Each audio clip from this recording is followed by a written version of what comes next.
is a very big corper at the center of the road leading to them. My Nigeria people don't bring no bunga bishop news story. My name Nigeeia.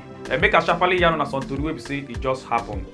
The Ugandan authorities they don't come out to come yarn say like this, say they don't arrest about 231 foreign nationals who say that they live for inside their country illegally and that they commit crime like cyber crime will be yahoo and other bunga crimes them, and 62 Nigerians them they among them. On April 27, 2026, and they come out to come talk. Say the security authority them all of them now they come out to come do this raiding. We made them take back about 231 foreign immigrants we say that they live for inside our country and for inside Kampala. Now they carry out this raiding. The Lagos state government don't come out to come here and they say they don't catch about 8 people there with they talk. Say they don't carry the take go the magistrate court where they for inside Bola de Oshodi because say they catch them do we say that they throw away dirty for a place where we say they're not supposed to throw away them. As they come out come talk, say they don't sentence all of them to 1 month imprisonment and their name now Suraji Mukari, Tuko Mohammed, Saidu Umar, Ishola Jimo, Goodluck Osibo, Yusuf Abubakar, Mustafa Musa, Imam Mohammed. Now 8 of them. Now they come and come talk. So they don't carry their take go court. The sister and the father of the NYC corps member will be saying Nigerian military take shoot take by for inside Abuja. She don't cry out loud as she can't they talk.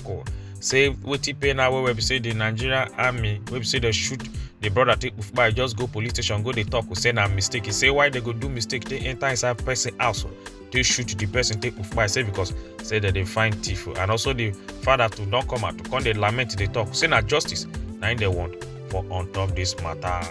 Around you just go into somebody's house, go straight into the guy's room, you don't twice, you bust his head, you clean the blood and say it was just a mistake.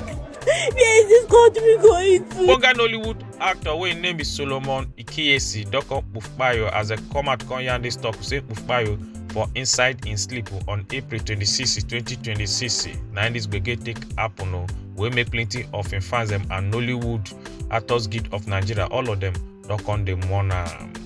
The people of Abule Ijesha and also Abuloja for inside Yaba area of Lagos State on Monday will be April 27, 2026 don't go bus enter inside the Ikeja Electricity Distribution Company where they for inside Ikeja to go do an ugly protest. They say because they know they agree give their life to as all of them come out to come they provoke for them. When make some Ecolaba police website they come out to come guide the police, come they threaten, say they go shoot them.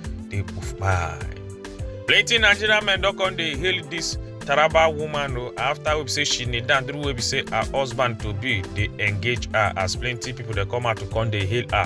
Say this kind of way say she do say show respect for men who say men not supposed to they need down make that they propose say but now women are they supposed to they need down and the name of the man na Ishak Joseph we say he engage in wife for inside Adamawa State.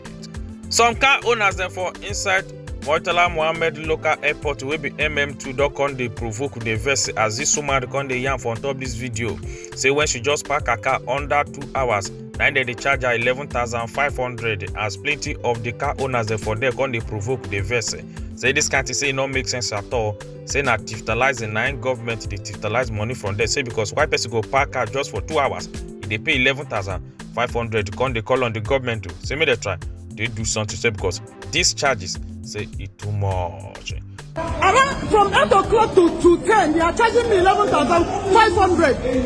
Look at this is the first floor. Car park, MM2. Look at the Osun State government don't come out to come here and say like this now. Say they don't sack one of the Oba will be Akpetumodu of Ife, not local government area of the state. We name be Oba Gbenga Joseph Oluyode, where they come out to come talk say they don't convict them for inside United States of America because of the COVID-19 fraud case. Now so the government come out to come talk say like this, say they don't sack and take come out for seat with immediate effect. This Nigerian young lady don't come cry out as she come they talk say like this say she need help say because the Enugu State Ecolaba police just they use her case they play. Say get one company where we say her brother they work as security man.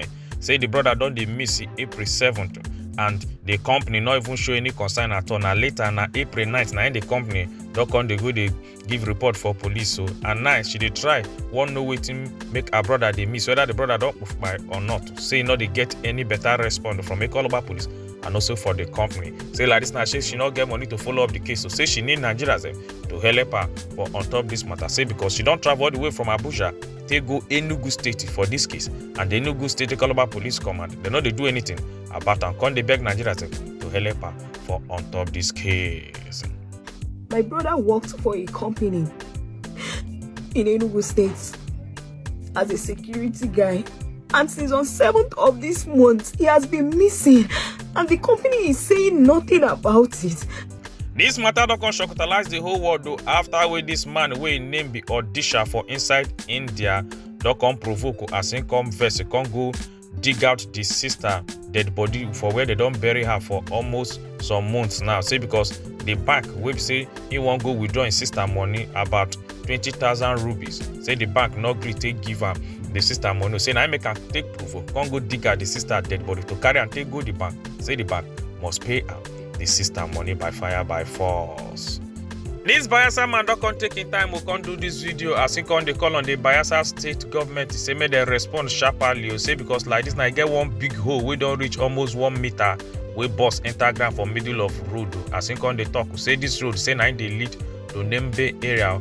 Come they want government see if they not respond on time or say this hole way day here see if it buy people because any motor way run enter there. Now better accident be that one. As you they call on the Bayelsa state government, say me the sharply, may they respond to this matter.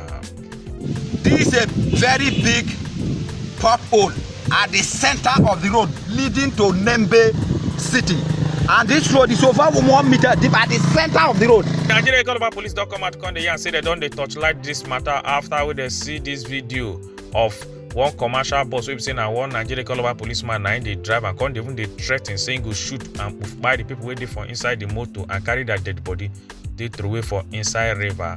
As the Nigeria Ekoloba police don't come out come talk or say like they say that they touchlight the matter and this casala happen for inside Lagos State after where the Ekoloba police where they drive the motor come they threaten say like this saying go throw away that they put for inside Eco Bridge.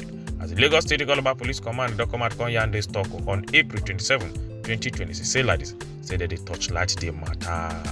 Wetin dey talk?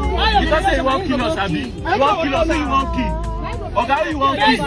Face here, who you want kill? Who you want kill? As the South Africans they don't continue say like this, say they don't want other black Africans them for inside their country. Now so some of their citizens they go block schools where we say other black African countries them their children that they go say because they don't want their children to enter inside their school again. Say because they want to make every other black African foreigners they made them come out for inside their countries them.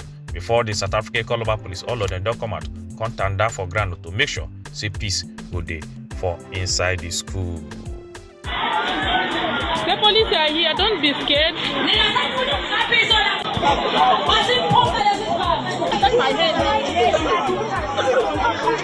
Yes, now Bishop News O'Clock. My name is Nigeeia. Make una enjoy your day.